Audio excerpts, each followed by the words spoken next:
So, welcome to this Friday bio session. And today I'm absolutely thrilled to introduce a man that I met roughly 14 years ago, if I'm correct.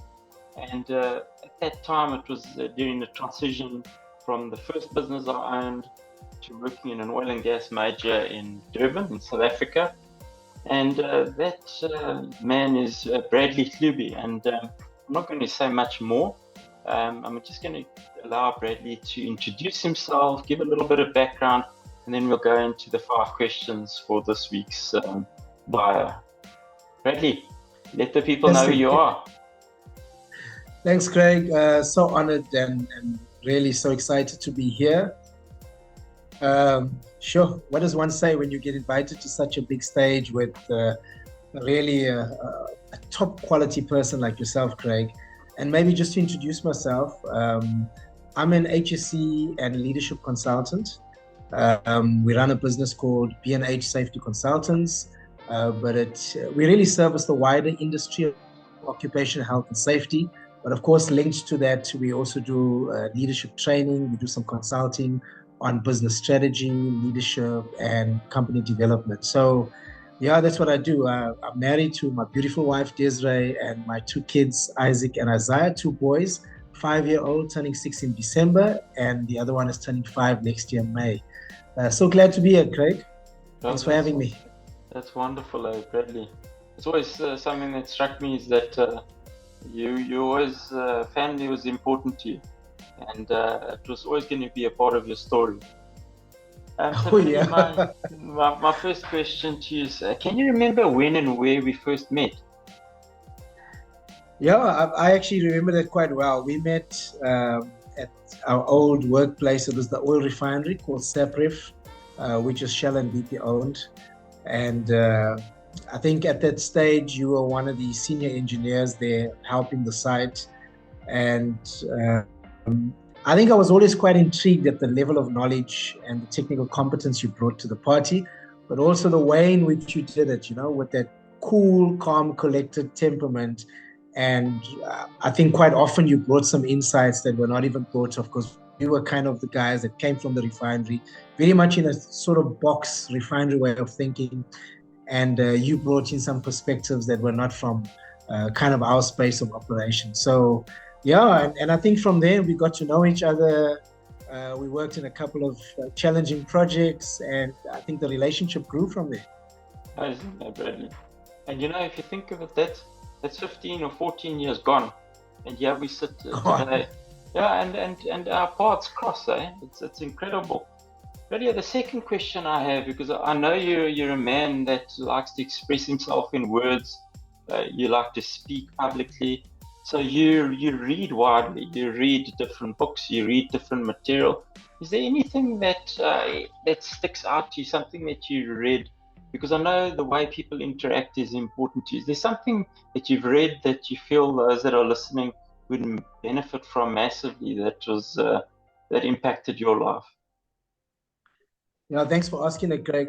I think, and we had some talks around that. When I was making one of my transitions out of a very, very technical role, and at that time the role was titled the Field Corporate Compliance Coach. And so in fact, it was so interesting how I got that job. They had a major incident that resulted in 2 fatalities. And I remember the old MD at the time basically said, Brad, I need you back in the HSSE space. And at that time, I was head of HSE competence development, so more around the training space. And he told me, and I asked him, like, what is the job title? And I basically was told, you tell me what the job title is on your way here. We'll take it from there. And so I always knew that I'd be a consultant and a coach. And so I was trying to develop myself in that space for many years already. And so I called myself this corporate field compliance coach. But it was not a technical heavy space, although it needed technical aspects in the HSEQ space. I knew that it would need a lot of conversations, a lot of interactions with people to uncover some of the challenges that we had at the refinery at that stage. And so one of the books that I read, I can't even remember how I came across it, was a book called Conversational Intelligence by a woman named Judith E. Glazier. And that book had a profound impact on me, on how I approach conversations, how I interacted with people. Because we all know that we have IQ, which is the intellectual quotient. We have EQ, which is emotional intelligence. And then we have another thing which I love, which is called AQ, adaptability quotient. But interestingly, Judith E. Glazier brought another concept called conversational intelligence. And really, this book, I would recommend it to anybody. It talks about the real power of conversations in leading, in influencing, in implementing strategy, and really uncovering things that are happening beneath the surface. So really awesome book. I'm hoping for those that are listening, in the bio of this LinkedIn post, I'll make sure that is in there. So you'll be able to have a look at the book and take it from there. Thanks for sharing that, Bradley, because I think it's I think people need to realize that we can reprogram the way we think. We can use some may say it's a religious term, but we can renew our minds to change course. The next question I have for you, Bradley, is how did you start out consulting? Because you're a subject matter expert in the field of not just HSE, but as you say, it's that corporate compliance. How on earth did you end up as a subject matter expert in that space? Sure. I think the short and the long is I did it the very hard way. And I had a lot of favor, a lot of fortune, a lot of luck, some can call it. I started off my career right at the bottom. And as I say that, I think of somebody once said that the only career that you start at the top is a grave digger. How's that for a job buyer? And so I started right at the bottom. I started off at the refinery in the learnership school. And I started off basically as an apprentice. I was exposed to the electrical, instrumentation, mechanical, and operational environment. And then over a period of time, as I was going through that learnership, an opportunity came up in the emergency services.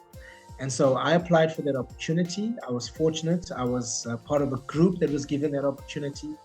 And just to cut a long story short, they had a learnership to develop some young folk to eventually become fire officers. The then plan was to do it in 4 years. And I remember coming through at the fire station and somebody said, geez, to become a fire officer in 4 years, that's impossible. And you know what, in hindsight, they were probably true up to that point. But when he said that, it just got such a determination in my heart to prove them wrong and to prove myself right, that, I really, with a lot of hard work, I went back to school, studied fire engineering through an international organization. In 4 years, I was a fire officer. In 7 years, I was the chief fire officer and emergency response manager. And that guy was actually reporting to me. So that was quite something. But I was very fortunate in that I was in an organization that was serious about people development. I had some really good leaders around my life. And my then mentor, who was the then fire chief, really took a liking to me. And interesting thing, he never trained you during normal hours. He trained you after hours. And I just had such a passion to develop myself that really kind of sparked him to give off his very best. I then developed that role. I took on process safety. I was the process safety focal point for the operations department. I then started to shift security out to give me more time. I started developing safety folk, which were then called fire marshals. And I knew that I would have to expand my career. I remember there was a global assessment that was done before I got the job. And the then global shell expert, a guy by the name of David Jonker, who I connected very well with, gave me some good career advice. There's another guy by the name of Kevin Westwood, who was the fire expert global in BP. And so, I mean, I know I'm going to forget some names, but some of these guys had such a huge impression on me. I saw what they did. I kept relationships with them, and I knew that eventually I'm going to offer these skills, out to the commercial world. After that, I shifted across. I left a very senior role and went back to the ground, served as a generalist. And then, as I mentioned, I went across into the HR space as head of competence development for engineering, HSSE, and operations. And then thereafter, I went back after that big explosion and fatality, unfortunately. I took that opportunity and I developed myself, as I'd mentioned. And then I got offered an opportunity through a major oil and gas construction company as the regional SHEC manager, traveled all over the country. And the reason I took that is because I had grown up in one company up until that time. And I knew that to eventually reach my aspirations of consulting and offering these kind of expertise, I needed to widen my knowledge base in industry. And so I took that opportunity. I moved from being the client to being the actual contractor, which is a completely different mindset. Traveled all over the country, worked in all sorts of places under all sorts of conditions, soaking up the knowledge and information over time while I was doing my academic studies as well. And then eventually, after a period of time, I went back into the oil and gas sector as the national SHEC manager, which is an executive position for one of the largest independent oil storage companies in the world, which is another Dutch company all over again. And so, when I was in that role, the opportunity came for me to then expand and stretch my wings out. And then I took the opportunity to become a business owner. That's when we started up B&H Safety Consultants. Wow. And I must say, Craig, geez, that was something, because we started our business. We thought COVID was coming and going. We had a couple of things lined up. And then the whole world took a complete turn. And so I often have this joke during that time, I used to have this joke meeting with people. They used to say, like, how's business going? And I would say to them, how do you want me to swim? Freestyle, breaststroke, or backstroke? You're jumping into my next question ahead of me. So this is the right time for me to just say, so why did you start B&H Safety Consultants? So I take it, so you got to the top of you'd been learning, you worked from the bottom up, recycled in the same organization through HR, through engineering, through fire, through safety, generalist roles, then to a more senior role, then into a contracting role, then back into a senior oil and gas position, and then from there into owning your own business. So just explain what prompted you. That's the real question is, so then why B&H Safety Consultants? Okay, fantastic. I think first of all, I look at it like this. There's two kinds of people in organizations. I'm talking about from the kind of business and entrepreneurial space. There's entrepreneurs, which are outside of a big corporate, and then there's intrapreneurs. Those are people with an entrepreneurship mindset, but they're actually positioned within a corporate structure. So I noticed that about myself, that, and I suppose it's also definitely is because of the leaders that are kind of, the mentors, coaches, and leaders that are leaned on. They never thought of themselves in a box, as in one particular dimensional role. They always saw themselves outside of that box. And I, of course, was molded into that kind of thinking. If you look at some of the projects I did, were far from the job title that I had, but it was about improving the organization. So I always knew that I couldn't be put in a box, and I needed to be in a framework where I could explore just making life better for people, just providing solutions. And so I knew I would own a business. But also I realized that I'd gained a lot of experience through the interactions within organizations and mentors and coaches. And I wanted to give that back, but of course, at the same time, while earning a living. And then thirdly, I wanted to have freedom, freedom of choice of projects, choice of clients, choice of associations. And I just felt that in the corporate space alone, there was a lot of restrictions. I couldn't do a project and consult, say, in the Netherlands, for example. You had to apply for leave, you had to wait for the boss to give approval, and all of the above. Whereas it's a lot different where I am. I mean, I can pretty much make my own decisions, but of course, it comes with a lot of hard work. So I really wanted to provide solutions. I didn't want to be put into a box. I wanted the freedom to decide how far I want to go, how much money I want to make, and of course, to manage my own time. That's excellent. Yeah, it's wonderful. And it's a perfect time to ask the last question to you is, what are your hopes and dreams for the future? And normally I'd ask for career, or I would ask for family. But I think you're the kind of person that can be an open question is, If you could maybe just share what your hopes and dreams are if you're looking into the future. I think my hopes and dreams is firstly, I want to grow B&H Safety Consultants. I want to grow that company to a position where I'm employing enough people and making enough of a difference through our internal interactions, that they are able to stand on their own feet and they're able to provide the value that I really want to give out as an individual, but more of a corporate-wide basis. So I think that's kind of what I want to do. I want to spend a lot more time in the coaching and mentoring space. We're doing it now, but I really want to quadruple that. And, John Maxwell, one of my favorite leadership authors, says that leadership is influence.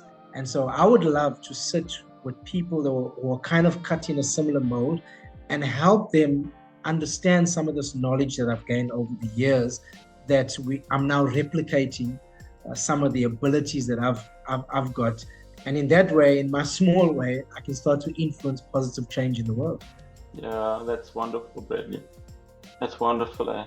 Bradley, thank you so much for your time today. I know that you're a busy man.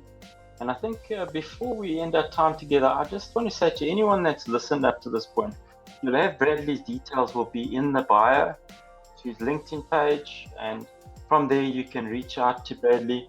I'm sure that you'll share this on other platforms. But Bradley, I think if there's anyone that's listening, I trust that they're going to engage you for more business is one aspect. But the second aspect is Bradley's story that he shared here is very clear that he understands personal transformation. So he's not trying to tell you to transform without transforming his own life. So he's a man that I can say in the 14 odd years I've known him, he's not trying to say he's had a perfect life. He's not trying to say he's got everything, but there's been evidence there, these markers and milestones of transformation that he chooses to live through it first before he expects other people to listen to what he says. And I just want to honor you for that, living that way, Bradley, because we're living in a time where you set an example to people of color. You set an example to people that are what in South Africa we'd argue are traditionally white. You're able to bridge across that gap. So people may have high expectations of you, and I really trust that they'll see past that. They'll see past color. They'll see the soul and the heart of what you carry. Because to me, right now we're caught in the frenzy because we're recording this around the time of the Springbok victory at the World Cup. The euphoria of that's going to wear off, and you're going to be left carrying something of the reality of actually living that way. So I want to thank you, my friend. I don't know if you have anything you want to say before we end our time. Craig, just thank you so much for having me on this platform. I'm just highly honored and blessed to be here. Thank you, Craig.